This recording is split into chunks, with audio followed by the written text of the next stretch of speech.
Hey, we're live. Hey, that's cool. All right, let me see here. Can you all see okay? Yes, no, maybe so. Oh, it might help if we did this.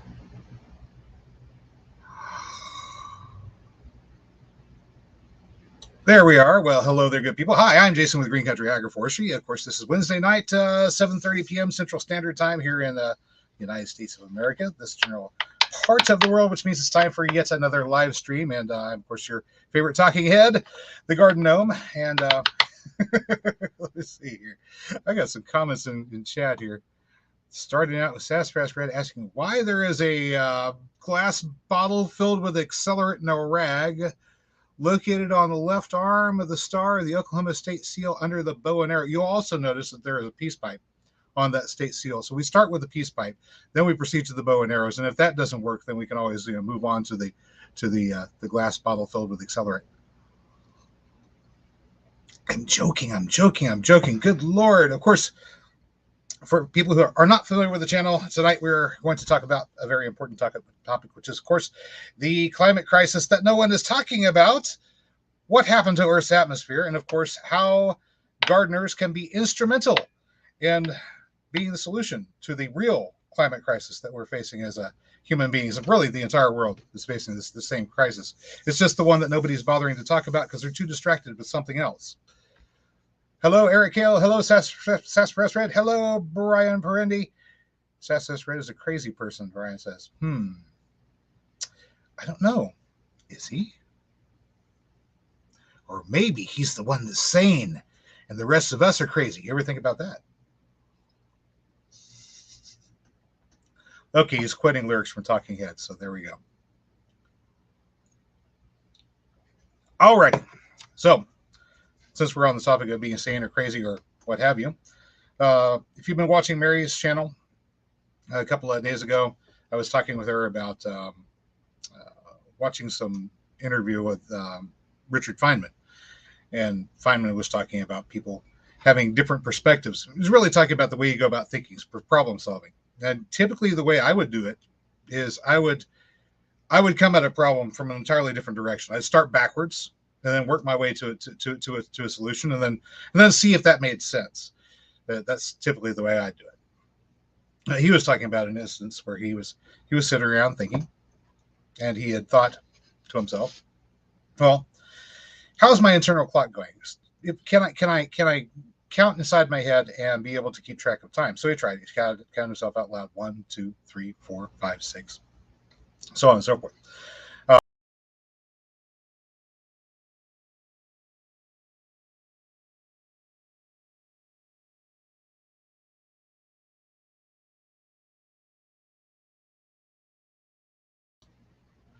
Technical difficulties, guys. Technical difficulties. New mouse. I actually accidentally bumped it. All right. So Feynman was thinking, okay, so I can count to myself and get to 1 minute. At 48 seconds, he had reached a minute. He said, okay. He tried it and discovered that he could consistently reach 1 minute after counting for 48 seconds. So that was his internal calibration.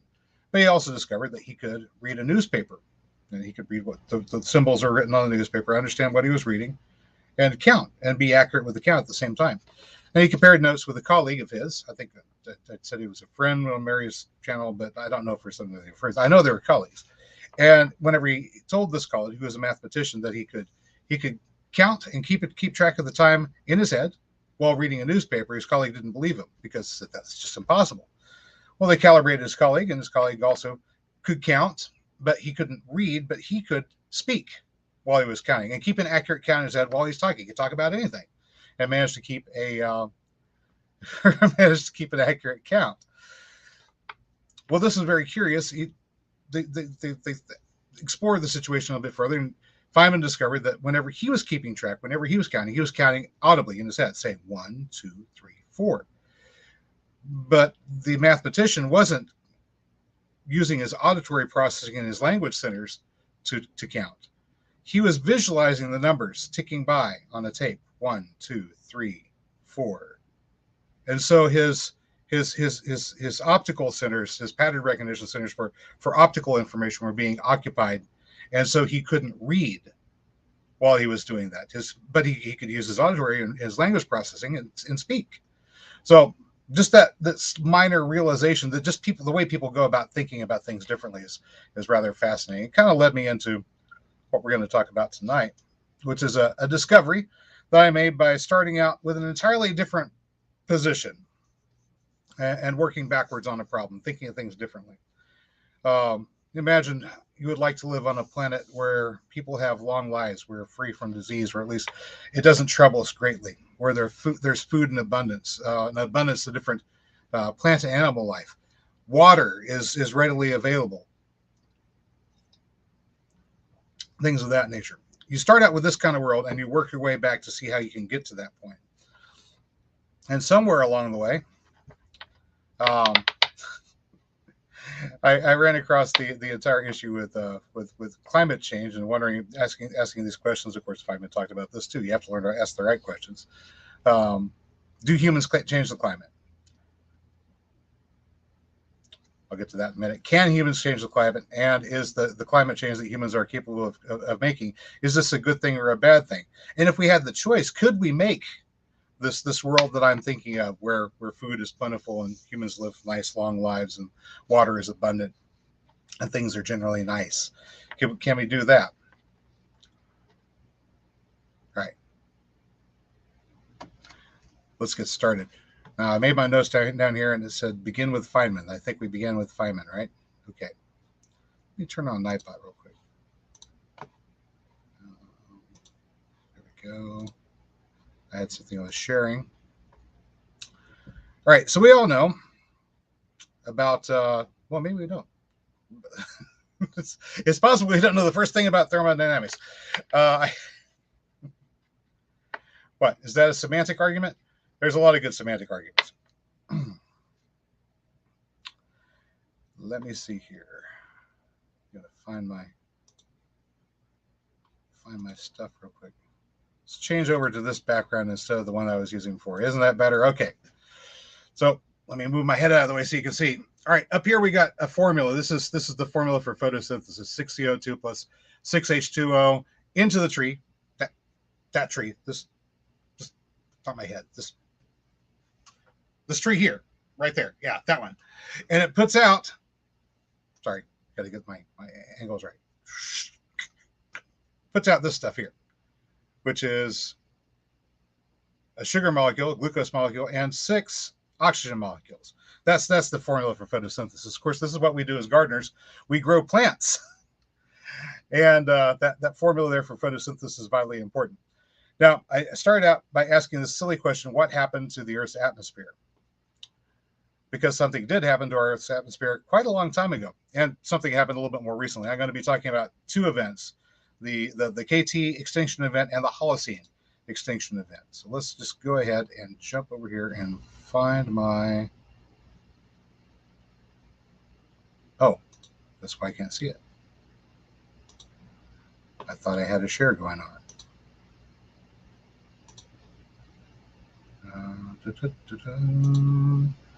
Apparently I didn't. Okay, here we go. Can we see that?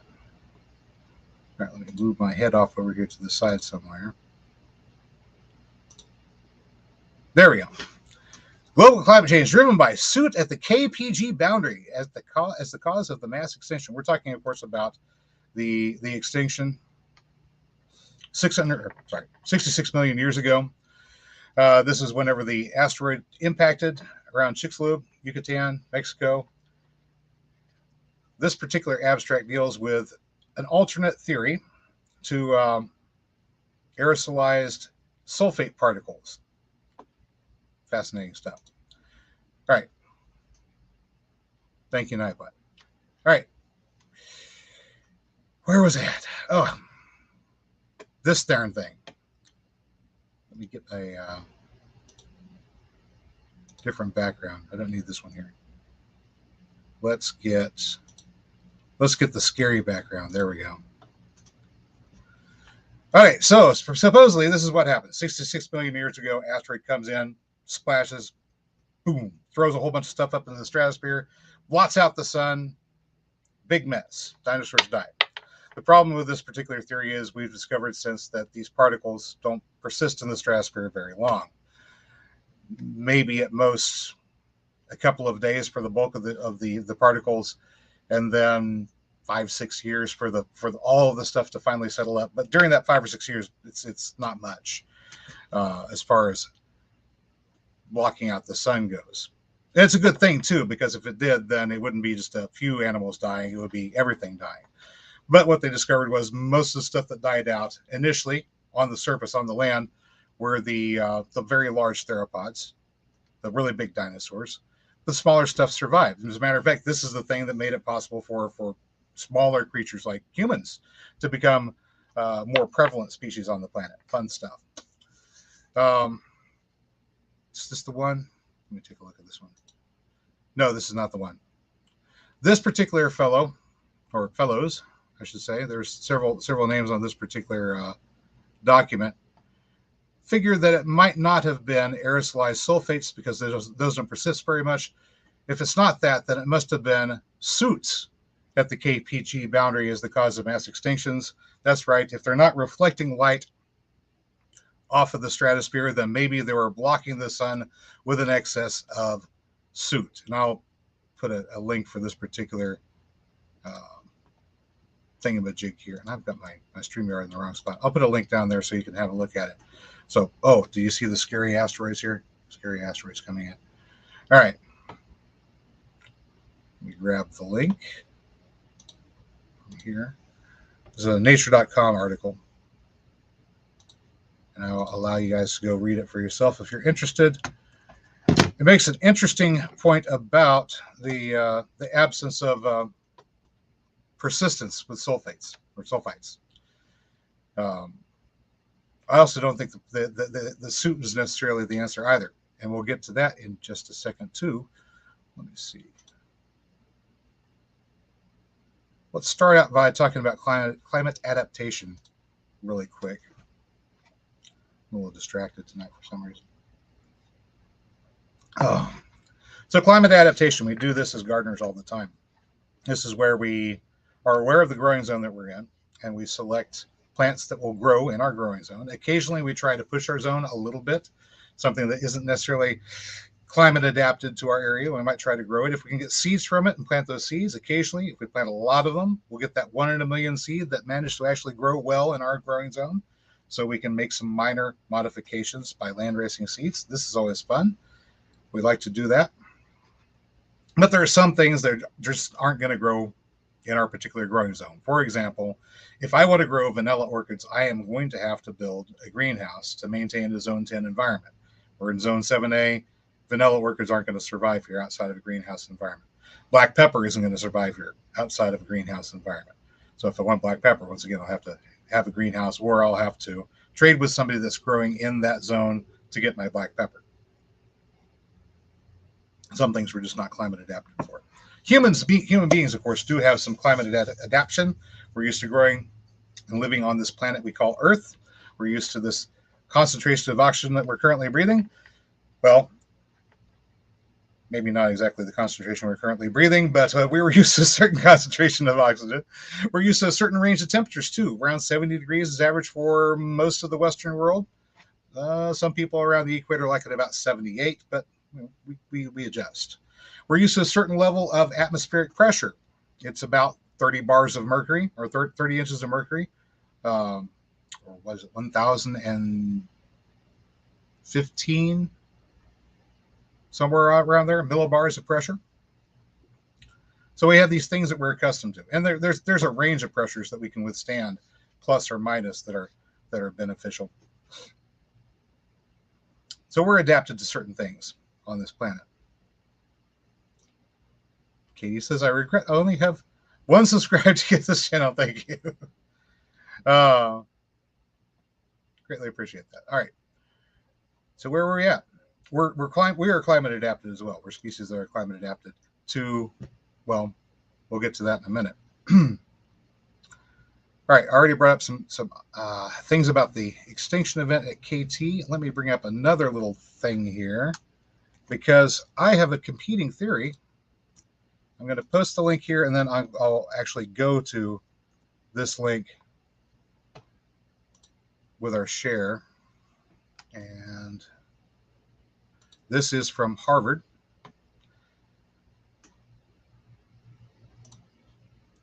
All right.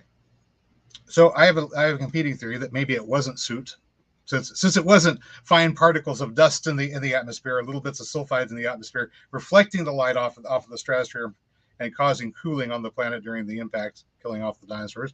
And I don't think it was soot either, but there is another explanation. And the other explanation has to do with some curious properties of gases. We noticed that the extinctions of the large creatures on the land occurred first during the KT extinction.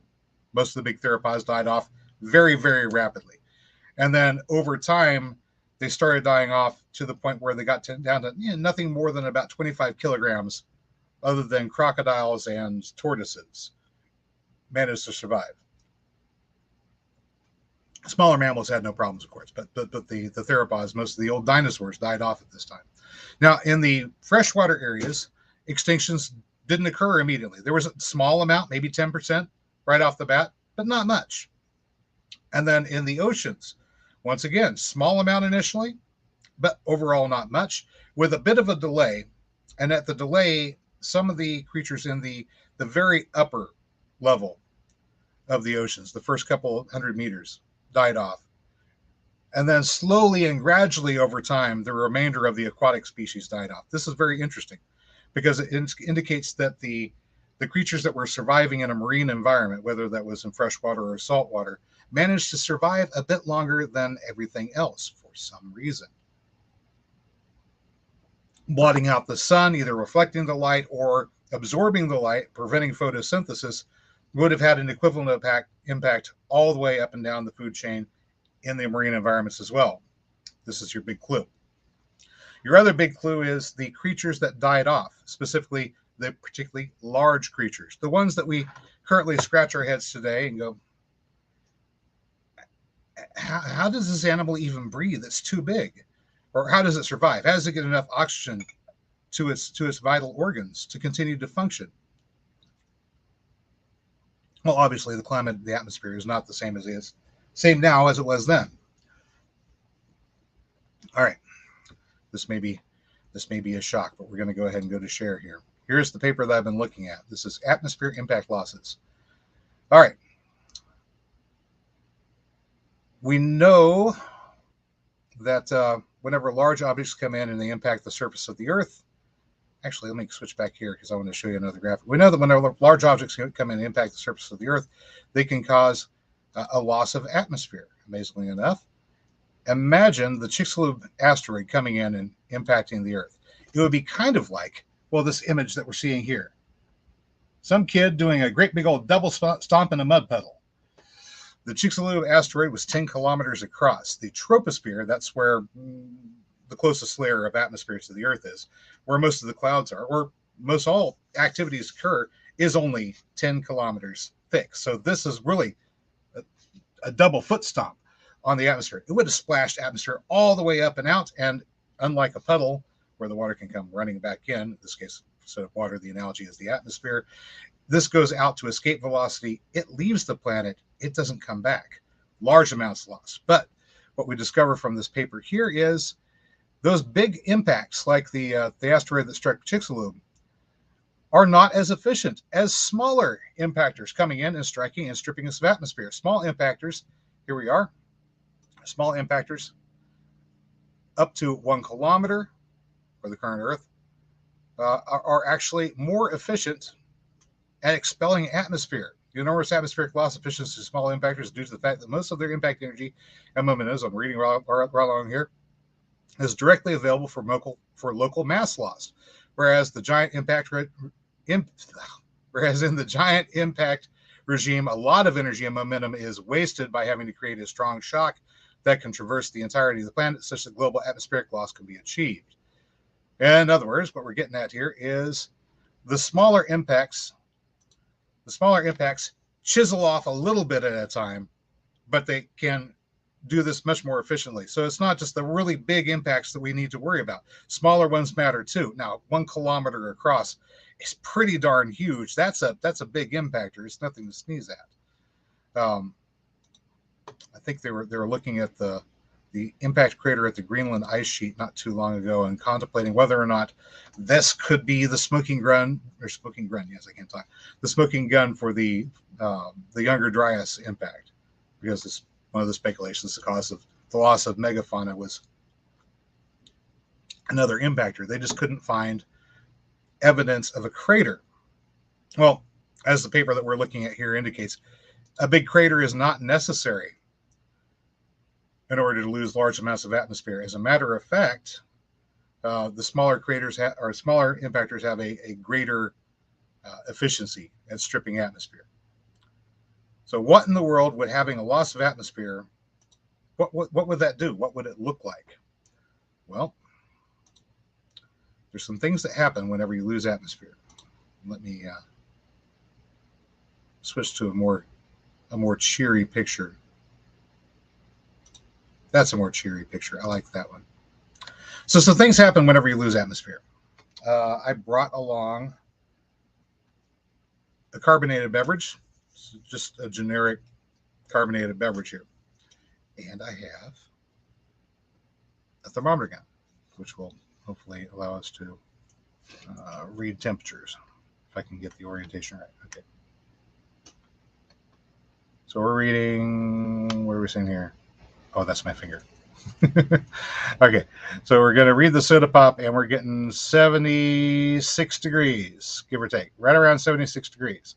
So inside the soda pop, we have a sealed environment. It's a pressurized carbon dioxide gas in solution inside the soda pop. We're going to go ahead and open the soda pop and release the pressure.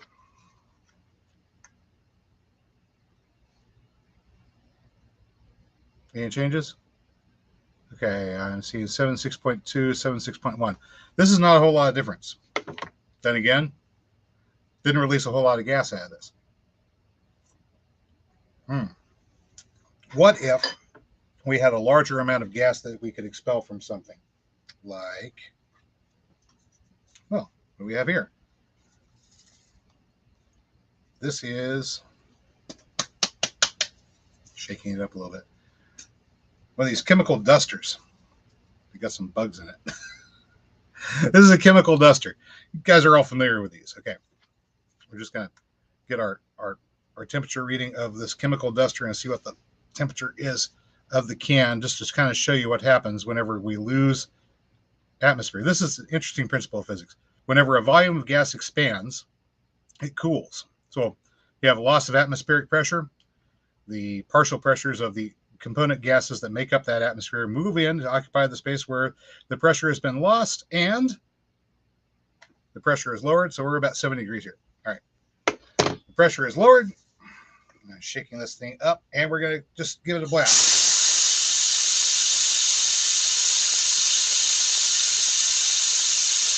All right. That was 30 seconds. Guys, seeing any difference in temperature here? Hopefully you should. Yes? Are you seeing it? All right, so what happened? Why does it get cool? And this, it doesn't have to be this type of material. It can be just about anything. Whenever you've got a volume of gas rapidly expanding, lowering pressure, you have a drop in temperature. You'll see the same thing with the bicycle pump. If you happen to have one of those, you can put your finger on the edge, push down on the handle, and you'll see the temperature in the cylinder go up. So whenever gas is coming under pressure, the temperature goes up. Whenever you alleviate the pressure, temperature goes down. Sudden drop in temperature. This is disturbing, right? Back to my soda pop. It's still fizzy. Whenever we relieve the pressure on the top of the can, a whole bunch of gas came out. But what happened to the gas that was in solution in the liquid?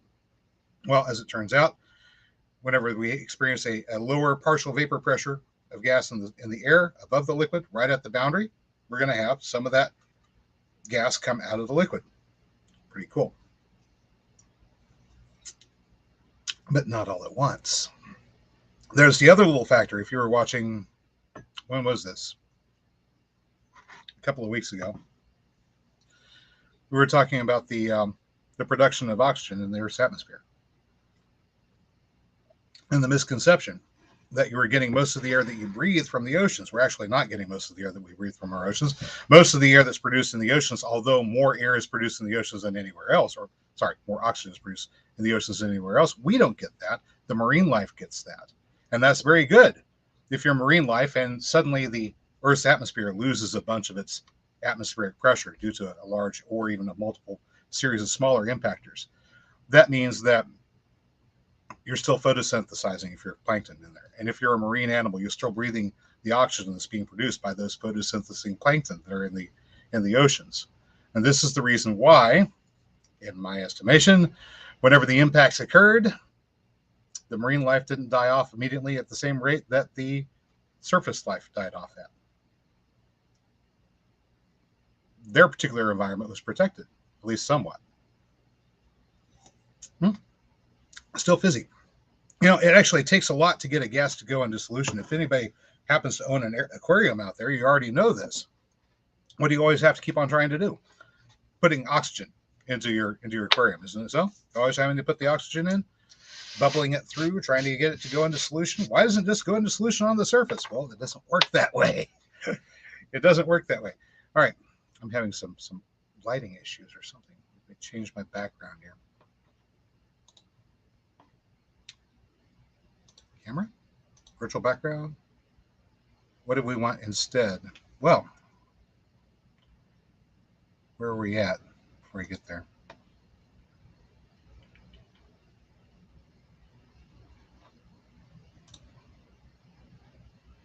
Let's see. Do we want the dismal picture again? Multiple impactors? Nah, nobody likes that one. How about this one? This one's fun. Okay. All right. You ever notice this thing is kind of hot? Yes. I don't need to be a talking head all day. That was just kind of fun. Okay.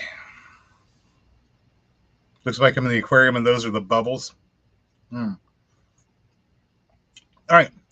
So what would happen if all of a sudden we lost atmosphere? We already noticed temperature change was drastic. What happens if you're sitting around someday and you suddenly see an event occur? So you're a knuckle dragging caveman, and you're out hunting one day and you see this streak of fire coming across the sky, or maybe you don't see the streak of fire across the sky. Maybe you're in a different part of the world entirely. Well, that'd be interesting. The first indication that you had that anything had gone wrong would be what? Anybody know? What's the thing that happens? What's the thing that happens whenever you're going along and you've got a normal environment that has all kinds of, say, water vapor in the atmosphere, evaporation, so on and so forth. It's a higher pressure system. There's a lot of water vapor up there in the atmosphere. It's probably a little bit warmer than it is today. Things are going fairly well. There's plenty of water. There's plenty of food. And then one day, there's a sudden drop in atmospheric pressure and it gets cold. But what else happens? Now, we're not talking about the KT extinction event now. We're talking about the more recent one, the Younger Dryas extinction event. So we'll have some cavemen sitting around looking at things going, oh, what's going on here? What do you see? If you don't see the fire raining down from the sky destroying your village, what else do you see? All right, nobody's put it into the comments. All right, so let me give you the conditions again. You have, Brian says thunder, you're close. There will definitely be some thunder. All right, so you've got an atmosphere that's charged, saturated with water. 60, 70% humidity, everything's fine, right? And all of a sudden, the pressure drops. This is the key part, guys. What do you see? If you didn't see the fire raining down from the sky, but you experienced the pressure drop, what would you experience?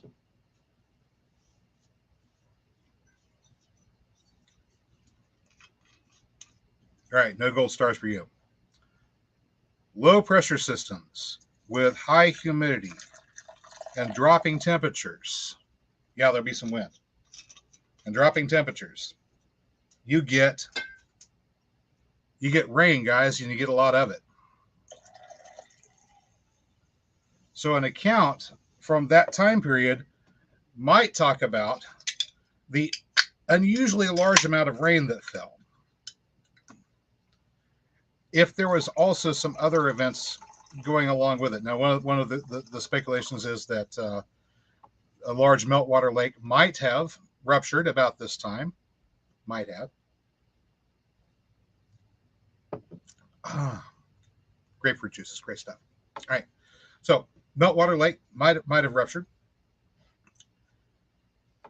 The water from the meltwater lake, being fresh water, goes into the oceans and stops the convection currents of salt water versus salt water and fresh water, churning and moving the currents up from the equator to the northern hemisphere and down to the southern hemisphere.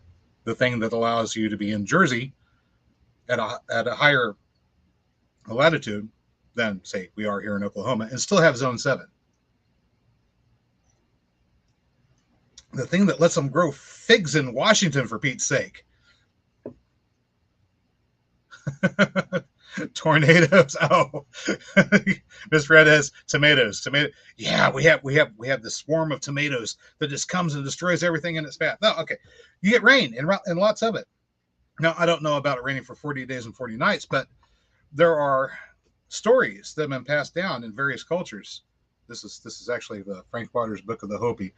Different cultures have stories that they passed down about the time that mankind survived the great rains that came and the floods that came. Isn't that crazy? Brian, you can get a beer if you want. I'm going to just read real quick from the book of the Hopi here. This is fascinating stuff. Now, keep in mind, this is a culture's what we would call mythology, right? But it's their version of what happened whenever they experienced this event, and every culture's got their version of the story. All right, so here we go. This is I can't hardly read in these things. All right, Kuskura, the third world. So the Hopi believe that there's 4 different worlds. We're in the 4th world right now. So this was the world before. Okay, its name was Kuskura. Direction east, its color red. Chiefs upon it were the mineral copper and the plant tobacco, the bird, the crow, and the antelope. Upon it once more the people spread out, multiplied, and continued their progress on the road of life. In the first world they had lived simply with the animals. In the second world they had developed handicrafts, homes, and villages. Now in the third world they multiplied in such numbers and advanced so rapidly that they created big cities, countries, a whole civilization. This made it difficult for them to conform to the plan of creation, to sing praises to I don't want to butcher the names, but Taiwa and Sotkunang? I can't pronounce these.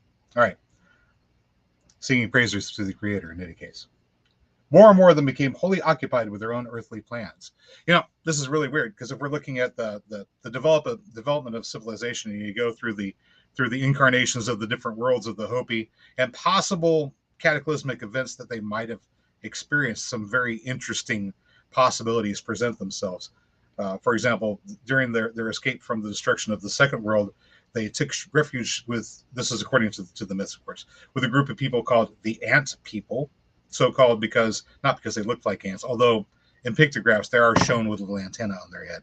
But the Ant People lived underground, and they made shelters, deep shelters, entire cities underground, and they took shelter with them, kind of like you might find in Cappadocia in Turkey, oddly enough. And oddly enough, the Hopi word for ant is Anu. So there might be something to an old Sumerian story about Anunnaki, the Anu or ant people. For Anu, ant, if there was a common language back in those days, it's just something to think about. I'm not saying that's what it is, just something to think about. All right, so here we go. This is their story. People are searching, taking after their own plans. They were not singing praises to the Creator. Some of them, of course, retained the wisdom granted upon their emergence. With this wisdom, they understood that the farther they proceeded on the road of life and the more they developed, the harder it was. This is why their world was destroyed every so often, to give them a fresh start. I'm just saying this is what they believed.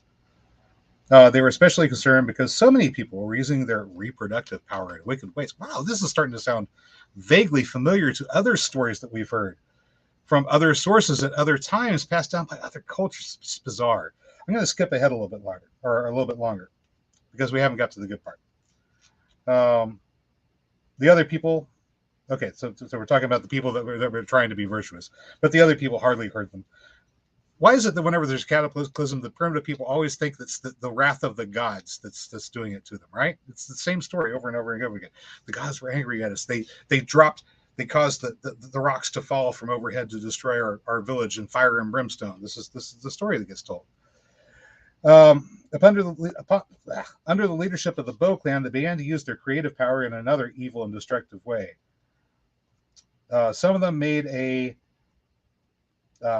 patu, I cannot pronounce this, essentially a shield made of hide, and with their creative power made it fly through the air. On this, many of the people flew to a big city, attacked it, and returned so fast no one knew where they came from. Soon the people of many cities and countries were making these something like a shield made out of hide. If you were one of these people, they have the hide shields, something that looks like that, a big round device, kind of like with wings or something on either side that they got on and they flew really rapidly on. This is a cultural myth from before, well, a long time ago. So this is a cultural myth from North America, talking about flying machines. There's cultural myths in the Hindu texts as well as flying machines and strange weapons of war and other interesting things like that. It's kind of almost as if there was some sort of technology involved there. So here we go. This time, the creator names is Spider Woman. Spider Woman is a powerful medicine totem spirit that is featured in many native myths. So I don't know exactly all the connotations of that. You'll see it appear periodically. Instead, there is no use waiting until the thread runs out this time. Something has to be done unless the people of the sun, their hearts are corrupted and killed off too. It will be difficult with all this destruction going on for them to gather at the far end of the world that I have designated. But I will help them, and you will save them when I have destroyed this world with water. How shall I save them? Asked Spider-Woman. When you get there, look about you. You will see these tall plants with all the stems. Cut them down and let the people inside. Then I'll tell you what to do next. So he's talking about cutting reeds and making something for the people to survive and floating on reed boats. Crazy stuff, right? This is from the Hopi, and it's their cultural myths, which also had this crazy story of the time whenever the rains came, the floodwaters rose, and people escaped destruction on boats. And of course, the story keeps on talking about how they traveled, the rains fell, they rose up, they traveled on the boats, and eventually, after many stops along the way at smaller islands, came to the west coast of what we now call the United States of America, and then began infiltrating in from there. Brian's saying, what the hell is wrong with your microphone? I don't know, can you hear me? Let me take a look at audio here. Check. All right, it looks like it's working, but I don't know.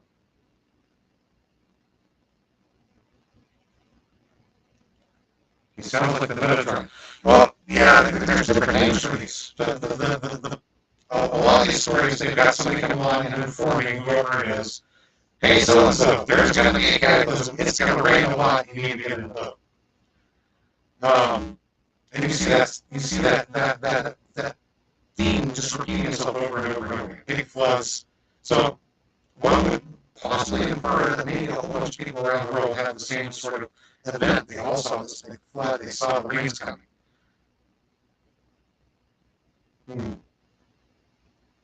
This is correct. So one of the things that happens during impact is loss of atmosphere. And loss of atmosphere causes lowering of atmospheric pressure.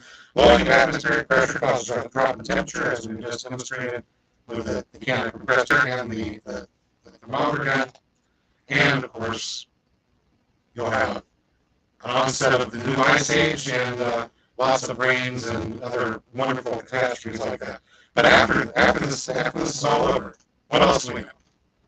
Well, we know that during the last event like this, most of the fauna died off, except for African elephants and whales.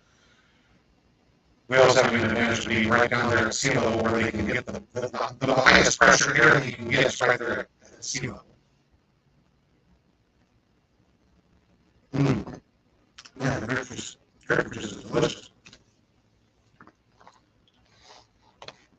Let me see. This brings us into the Holocene Era, where we have a cultural memory across various cultures of a time whenever we either witnessed the fire raining from the sky or we experienced the rains and had to get on the boats. But one of the other things that many of the cultures also report, which is curious, and another reason why we call them myths, of course, is because they talk about in the times before these cataclysms how mankind lived a much longer lifetime. Our lifespans were longer. This is rather curious. And it's not just one cultural story, it's from several. You'll find the Age of Kings and the writings of the Sumerians to be much longer. You'll find them in that Holly Bibble book. That one. Anyway, stories of people living much longer lives. Was there some truth to this? Did people live longer once upon a time? Maybe the atmosphere was more dense. Maybe these big creatures could survive, but now that we've lost atmosphere, question is, did we really lose atmosphere? All right, here we go. Let's go and have a look at one of these graphics here. I've got this one right here. Where is it? Here we are. This is the one I wanted to show you. Myths, history of mankind is what says for us rather say. And yeah, okay. So whenever a culture leaves this record, if they're writing down something that's passed down for oral tradition, obviously the retelling of the story is going to be based upon their cultural reference, and it's going to be different from everybody. Not everybody sees it the same way. Not everybody thought of it the same way. And some people didn't know what was going on. Some people saw the boulders falling from the sky, and some people didn't. They saw the rains, but they all noticed that things were changing. The climate was changing around them. And of course, they were powerless to do anything. The audio sounds like it's flapping a bit, huh?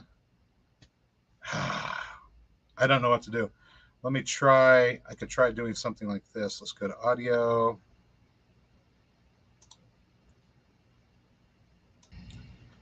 Okay, trying that one. Does this one work? How does that sound? Okay, I toggled the microphone. Maybe that's going to help. I don't know. You guys have to let me know. All right. So previously, let me move my head out of the way. Which way do I need to move? All right. So we've got some data here. Optimal pressure for Homo sapiens sapiens. That's humans for people that didn't know. 1005.757. That's the low pressure side.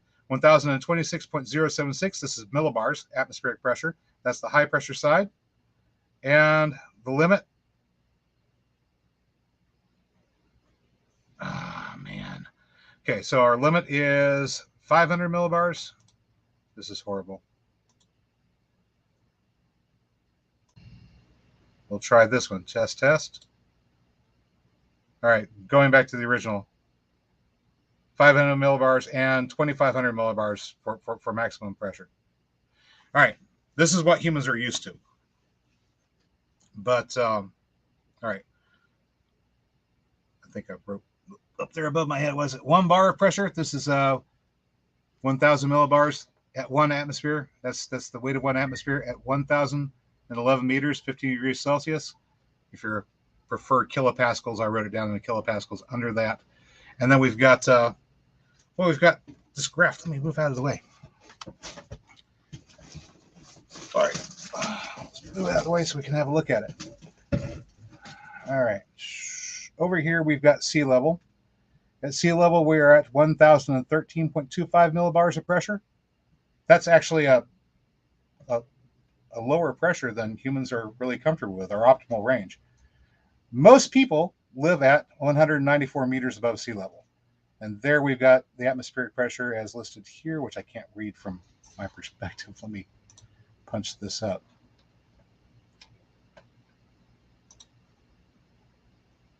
Oh, Jason didn't write it in his show notes. That's disturbing.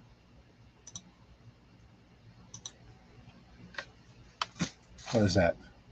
900 and some odd millibars of pressure. This is where most people live. I did some calculations based upon the average change in pressure for 1 millibar. We take the weight of the Earth's atmosphere. Where is it? Oh, found it. 1 millibar pressure is 5,080,000,000,000 metric tons for 1 millibar of pressure. If we were to adjust the Earth's atmosphere to the atmosphere that we are most comfortable with and allow people to live at the same elevation that we are accustomed to living at, in other words, close enough to the water level most of the time so it's convenient, but not so close that it destroys our house with seasonal flooding, then we're short some atmosphere. It's about 133 trillion tons of atmosphere. That's not a small amount of atmosphere. Somewhat disturbing. All right. So, sometime in the past, after mankind became climate adapted to, is it better now? I didn't really do anything, Katie. I don't know what it was. It dropped out. Brian says, I can breathe just fine. So sometime in between whenever humans became climate adapted to planet Earth, and now it appears that we may have lost 133 trillion tons of atmosphere. Now, that's no small amount of atmosphere. Let's bring us around to the current problem with CO2, because there is a problem with CO2. Let's just go ahead and put this right out. Guys, there's a problem. And the problem is not the CO2 so much. As a matter of fact, if you were paying attention to this diagram, we kind of want some CO2 because that's what we do to get fresh air to breathe. Trees convert it. The problem with CO2 is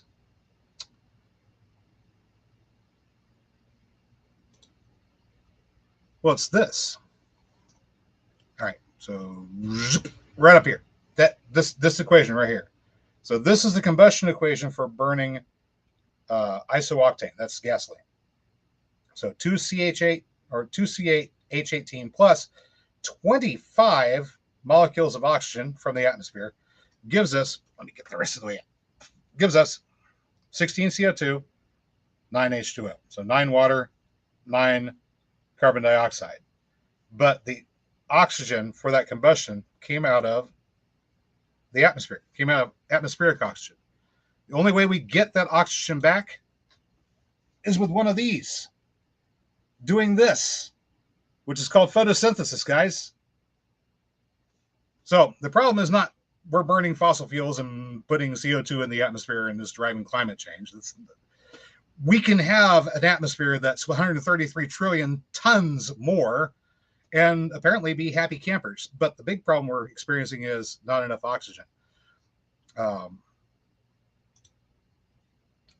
That really sucks it out right there, burning petroleum. But we could always switch to, say, where is it? Compressed natural gas. Oh yeah, look at here's the happy campers. They're getting ready to go to the beach and they're traveling in their compressed natural gas or methane powered car. Yeah, the predominant gas in compressed natural gas is methane. So there's the formula for C4 plus 2 oxygen gets us a molecule of CO2 and a little bit of water.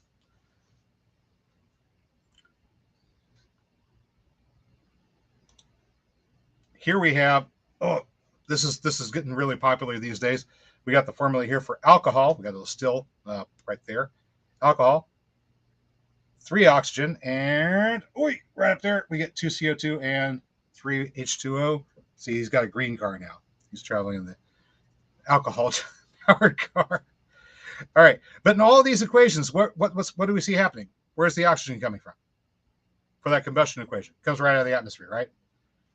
And it gets bound up in that carbon dioxide in the atmosphere. There's only one way we're going to get it out of the atmosphere. That's photosynthesis, guys. It's the only way it works.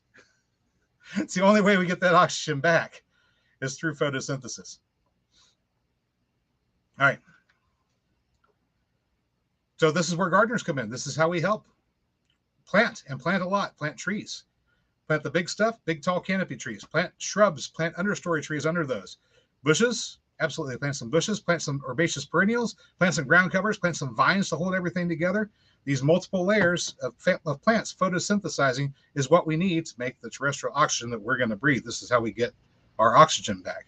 If we don't get our oxygen back, well, then we're going to be in big trouble, especially if something else comes along and causes us to lose a bunch of atmosphere. Plant more trees, exactly. Yeah, the big problem we have right now is whenever mankind moves into an area, we like to clear the trees that were already there and then plant monocrops of something. And the monocrops just don't photosynthesize as well as a well-stacked forest. All right. Now, there's some alternative theories because people are attacking the wrong problem. The problem is the CO2. The problem is the CO2. We have to get rid of the CO2. We have to get rid of the CO2. We have to convert that CO2. To glucose and oxygen. That's what we have to do. That way we get our oxygen back. Otherwise, we lose it. I saw recently somebody trying to win the X Prize, and their idea was making carbonate rocks using lime water and bubbling air through it. And of course, the air has the CO2 in it. When it combines with the lime, it produces calcium carbonate, basically artificially creating carbonate rocks. It's rather interesting that when mankind is making concrete, we burn carbonate rocks, releasing the CO2 that's bonded in it so that we can get the lime, which makes me wonder where they're planning on getting their lime from. It sounds like a boondoggle.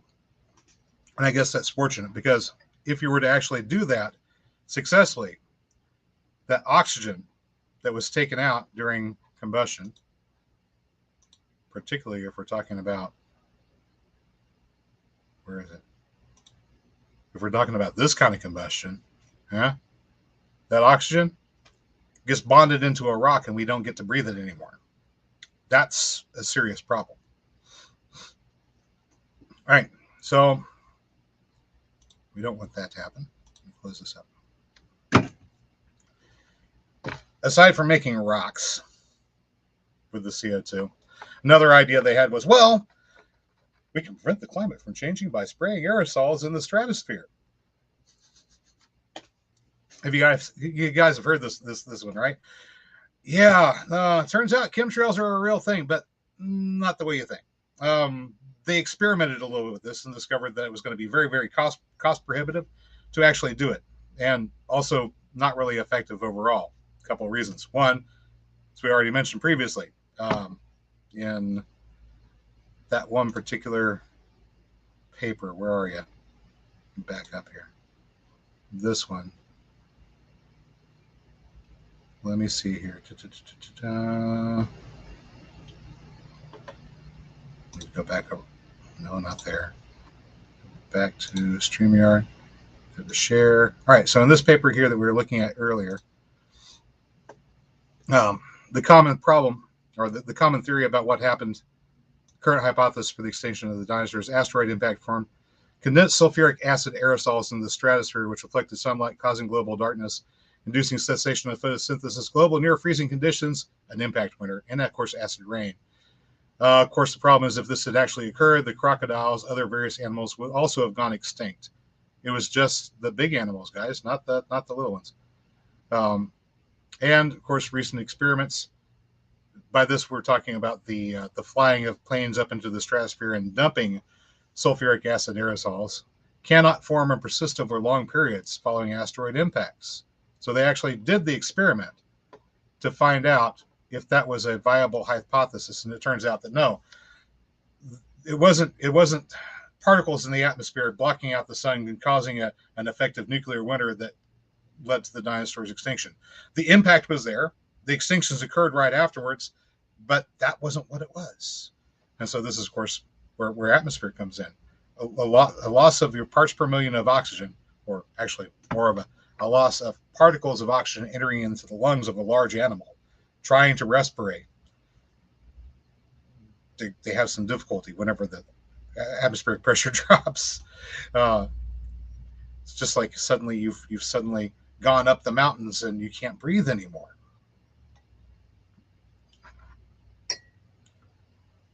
Brian says, we go. All right. Where was I? Oh, yeah, Tulsa. We were looking at Get that. Oh, yeah. All right, so idea of trying to limit your temperature by putting aerosols up there. Not really highly effective, and wasn't going to work anyway. The reason it wasn't going to work is because of where the airplanes would have to go. You see, the troposphere, as we mentioned earlier, is 10 kilometers thick. That's exactly the width of the asteroid that hit at Chicxulub. 10 kilometers, can you imagine? Huge, huge, just like a kid doing a double stomp in a rain puddle, splashing your atmosphere out. Massive amounts of it. Now, above the troposphere, of course, is the stratosphere. So starting at 10 miles up and going up, starting at 10 kilometers up and going up to 50 kilometers. This is how high up the stratosphere goes. The planes that they were flying, top altitude with a load full of sulfuric acid aerosols, were hitting just the lower edges of the stratosphere, just the lower portion of it. So if they were putting something reflective there, for example, the sunlight coming through would come through the atmosphere into the stratosphere, into the upper stratosphere, and it wouldn't get deflected until the lower portion of the stratosphere. And then for only a couple of days, and then the particles disperse, and that's all you got. So after spending thousands of tons, billions of tons of fuel, maybe trillions of tons of fuel if you want to cover the entire planet, in the stratosphere, having 2 days of cooling to show for it, and then a whole bunch of acid rain afterwards, not really a good trade-off. And like I said, not likely to work in the first place. And I'll explain why using these two rocks. We have a white rock and a black rock. Now, I did some measuring ahead of time with my trusty digital scale and discovered that the black rock here has a mass of 11.5 grams. The white rock, on the other hand, has a mass of 6.5 grams. So this is about half the mass of this. Now, whenever I take these two rocks and I heat them both evenly, if I were to wrap my hands around them and heat them up both at the same time, we can do this. I can actually take the temperature reading, or I can just tell you about it. I'm just going to tell you about it. So I heat them up both up at the same time, uniform heating. The rock with a higher mass loses heat slower than the rock with less mass. It retains more heat. So what's the primary insulating factor? It's mass. Now, it does happen to be that this rock is black in coloration, but it doesn't matter, because if I apply a uniform amount of heat to both rocks at the same time, a uniform amount of heat, and I take a measurement immediately after I remove them from the heat, they both have absorbed the same amount of heat. However, if we do something silly, like get a light, and I put the light on the rocks. Here we go. So the black rock will absorb more of the light as thermal energy. The white rock will reflect more of the light, and as a result, the black rock will warm up more than the white rock. All right, let me put this away. So what does that mean? Well, it means if you scattered aerosols in the lower portion of the stratosphere, white rock, you're reflecting light back up through the stratosphere, where most of the light is being captured and absorbed and heated. Now, the hot zone of the stratosphere is in contact with that little barrier of sulfuric acid particles, and it's heating them up, because the only thing that you need for the heat to occur is for an exchange of energy. Molecules bouncing off each other, exciting each other. Interesting enough, did you guys know the sun doesn't heat the earth? It really doesn't. You never heard this before. The sun doesn't heat the earth. Also, the sun does not rise in the east and it does not set in the west. It's actually kind of curious, because this is a misconception. People think the sun rises in the east and it sets in the west. It's also a good time to point out that way that people think about things differently. See, there's this fellow by the name of Neil deGrasse Tyson. He gets asked this question: does the sun really rise in the east and set in the west? And he said no. And he gave a different reason than I'm going to give. And I'll say no too, but for an entirely different reason. You see Brian saying, yes, it does. Yes, it does. Okay, so yeah, the sun does not rise in the east and doesn't set in the west, except on 2 days. On the equinoxes, it rises in the east and sets in the west. Every other day, it rises a little bit at an angle to the north or south of directly east and west. So that's a trick question. But my answer is no, it doesn't. The sun doesn't rise, nor does it set. Instead, the Earth spins in an eastward direction at about 900 miles an hour, and occasionally exposes its surface to the light from the sun. This is what we see, and it gives the appearance that the sun is coming up over the horizon and then dropping down below the horizon. But this is all an optical illusion. The Earth is simply spinning and moving around the sun. The sun isn't moving around the Earth. All right, so back to Black Rock, White Rock. Ah, you like that one, Brian? Okay. So by the time you hit the shiny stuff that you just spread into the stratosphere has already managed to absorb most of the energy. From now, it's just heat radiating and spreading, while molecules bouncing off of each other, exciting each other. You guys have to know what heat is. I didn't cover that at the beginning. I should have. I was going to make a graphic for it, but I didn't like the way it turned out. You guys know what heat is, right? Yes? No? Heat? Heat is whenever molecules get excited.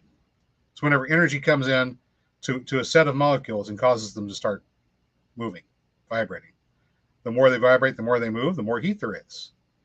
Whenever they bump into another object, they transfer some of that energy from one molecule to the other.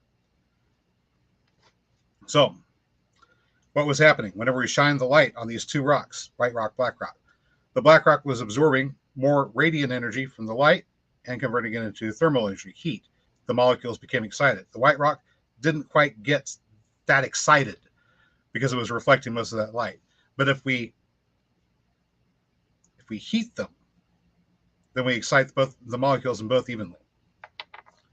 So, yay. Also, that means that you don't have to worry about chemtrails. They've already figured out that it doesn't work and they're not doing it anymore. But they did do the experiment, which is kind of interesting. So, where does that leave us? Can we change the climate? That's a good question. Can we? See, the problem I've had when we're trying to determine if there's any anthropogenic sources of warming is right back around to asking the right questions. Okay. Do humans cause a change in the climate? Absolutely. 100% absolutely. As a scientist, I can verify this is true. We cause changes in the climate. But that's not the right question. So you can't interact with any sort of dynamic system in any sort of way without having an effect upon it. You can't even go so far as to take a temperature reading without having an effect upon what it is you're measuring. This is called the observer principle. It's pretty basic in physics. If you're going to measure something, you're going to have an effect upon it. So, do humans affect the climate? Absolutely we do. Do we have a significant impact upon the climate? Well, that's a different question. Maybe. I'd like to think that we can.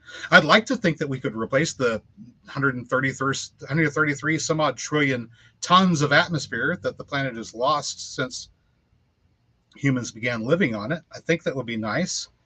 I think that would be very nice. I don't know if we have the ability to do that, though.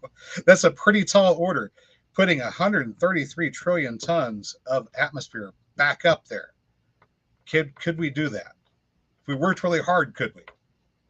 Well, right now we're burning fuels and we're putting CO2 up in there in the atmosphere, but we're not really putting CO2 in the atmosphere. What we're doing by burning fuels is putting carbon in the atmosphere. Whether you're doing that with this kind of combustion up here, right? Or maybe you're going with compressed natural gas, that one. But even with burning alcohol, we're putting carbon into the atmosphere. But we're also taking oxygen out. In every one of these fuel combustion ratios, we're taking oxygen out of the atmosphere and putting carbon up there. So the carbon dioxide is built off of the oxygen that was already in the atmosphere. This is the important thing to take away. If in the 1970s, or late 1970s, early 1980s, we had 350 parts per million CO2 in the atmosphere, and currently we have 412, 413.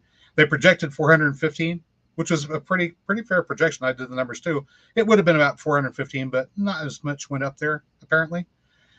For every one of those parts of CO2, we lost one part of oxygen. One part of oxygen less. And that oxygen is only getting replenished through, I know you're probably going to get tired of me putting this picture up here, but we're only getting that oxygen back through this equation here. It's not coming out of the oceans. Let's see. Yeah, still fizzy. Why? Why? Anybody know why? The partial pressure of CO2 inside this can and the partial pressure of CO2 outside the can, now that the pressure's been relieved, there's definitely a difference. There's not quite as much CO2 in the atmosphere as there is still in solution in this carbonated beverage. Why is it not coming out? Anybody know? It will eventually, right? If I agitate it, if I let it out here at room temperature, eventually it will come out. It just doesn't come out quickly.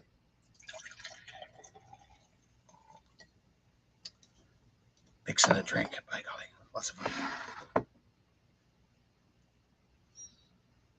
It's also the reason why in the oceans there was only a loss of marine life initially, 10% or so from that major impact back 6 million years ago. Only the upper couple 100 meters experienced large amounts of immediate effect. The deeper stuff was not affected. Why is that? Because the fluid was also exerting pressure. Whenever you put a gas under pressure, it doesn't want to expand as much. Also, deeper down, colder temperatures, right? So what keeps a gas, like the CO2 in our soda pop, in solution? Colder pressure, or colder temperatures, higher pressures. So the oceans didn't lose their atmosphere at the same rate that the surface was losing its atmosphere. That, combined with all the photosynthesis occurring in the ocean, not all, but the majority of the photosynthesis occurring in the ocean, went to the marine life in the ocean. So those animals got to survive. And the surface animals died off, with the exception of the small ones that didn't need to move oxygen through their massive bodies at the extent that the megafauna did. And there you go. That was the climate catastrophe. The really big one, 66 million years ago, and another one about 12,800 years ago, as we have now determined, can be caused by smaller impactors that do not leave a noticeable crater. We just lost atmosphere. And the big smoking gun, the proof that we have lost atmosphere, aside from looking at the animal life that we just cannot support on this planet anymore. For example, bison. No, not bison. Mammoths. Those are the things. We have bison. But the mammoths have gone bye-bye. Too big. Too big to make it. Here we go. The real big indicator for me was, what's the optimal pressure? The place where we're healthiest, the place where we're happiest. 1015.92. How in the world are we going to get to that particular atmospheric pressure whenever the pressure at, hang on, so let me move out here. When the pressure at sea level is 1013.25.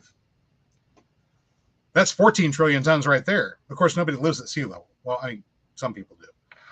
Most people live at, let me get out of the way, get on my own way here. Most people live at 194 meters atmospheric pressure. So Conrad Homestead says, what do you think the atmosphere was like in pre-flood conditions? I think we had at least 115.92 at an elevation of around 200 meters. That's what I think, pre-flood. It would have been warmer, considerably warmer. This is interesting. We probably would not have had as much. Um, I don't know. I don't know about the glaciation. From the looks of the way the glaciers have moved back and forth and back and forth, glaciation probably be right about where it is now, in all actuality. But most of that water would have been up there in the atmosphere. In other words, the sea levels would have been lower.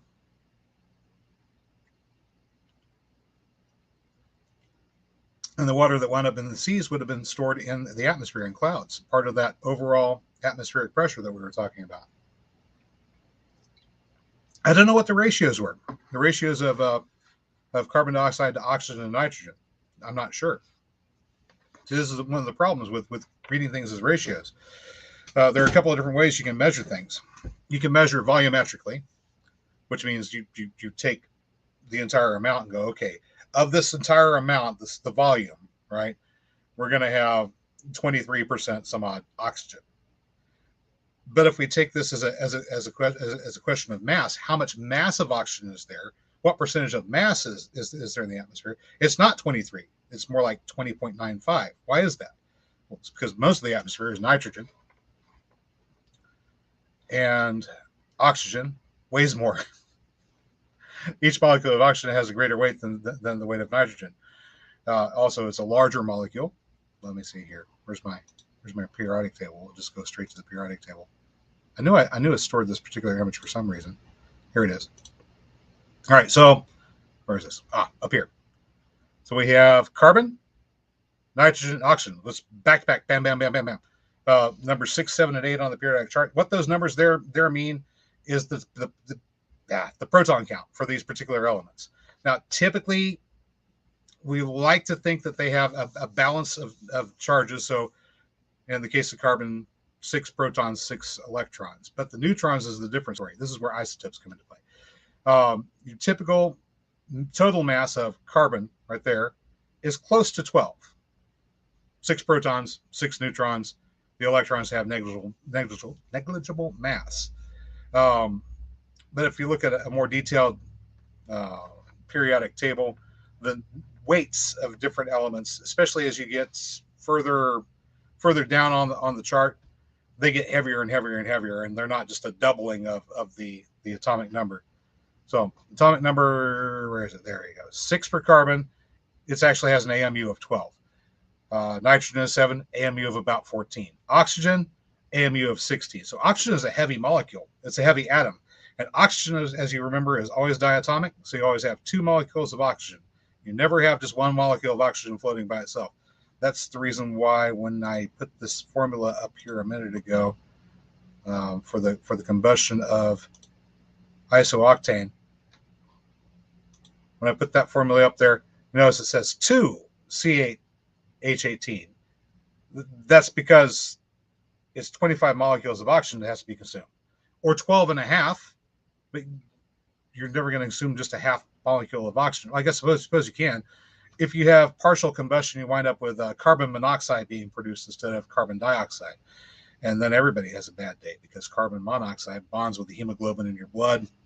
You have the bright face and it looks like you're fine, but you can't get any more oxygen to your tissues because once it bonds, it doesn't come free. It doesn't release in your alveoli and your lungs.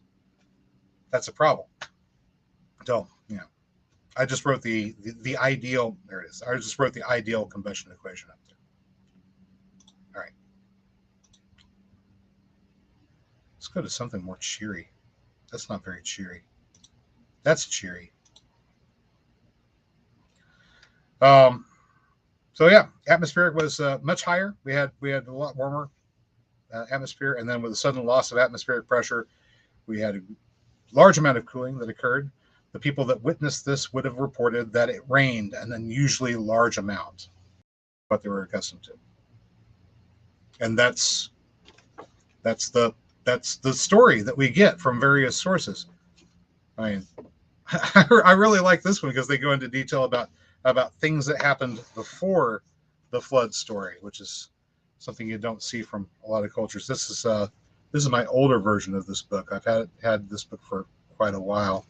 I don't want to open it up and thumb through it anymore because the paper's ready to start crumbling apart. It's part of the reason why it's good to have backup copies. Hard copy is much better than storing things on a digital media, and of course, if you can make stone or clay tablets, even better. If you want to preserve information for the long term. Problem is being able to interpret. All right, I think that's about it. Do we have any questions, comments, complaints? What's the takeaway here? The takeaway is large amounts of CO2 in our atmosphere is not a problem. It is an opportunity. It's an opportunity for us to do some atmospheric reparation. Reparation? Yeah, reparation. We have the opportunity as gardeners to begin working on repairing our atmosphere. We've got a 133 trillion ton deficit to make up after all. So what we should be working on is employing this friendly little formula right here to take that atmospheric CO2 and release that oxygen back into our atmosphere. It doesn't matter so much that people are taking carbonate rocks up and heating them to produce lime and releasing CO2 into the atmosphere. I know it sounds crazy, but that doesn't matter so much if we can, in turn, take that CO2 and convert it into glucose, organic matter, in other words, and free oxygen for us to use. We can increase the density of our atmosphere, have more oxygen molecules in our lungs when we take a breath, accelerating our healing, helping to fight off infections, increasing our lifespans, and also increasing the biodiversity of life on planet Earth and the quantity of life on planet Earth, and also increasing the water vapor in the atmosphere at the same time, which means bringing rain to places that have been dry for a long time. The deserts becoming greener. Can't happen without water. We have to have water, and we have to have organic matter. So we're making organic matter, getting more water vapor, getting more rain, getting more water, more life, and of course more oxygen for us to breathe. So it's not a doomsday scenario. It's an opportunity, especially for us gardeners. We can get out there, get to planting, and do our part to make this entire planet a nice, green, wholesome garden again. Wouldn't that be wonderful? Guys, that's all I've got for you tonight. As always, I hope you found the video informative or entertaining, maybe a little bit of both. And if you did, well, you know what to do. I will catch you on the flip-flop next time. No, I don't like that. I'll just catch you next time.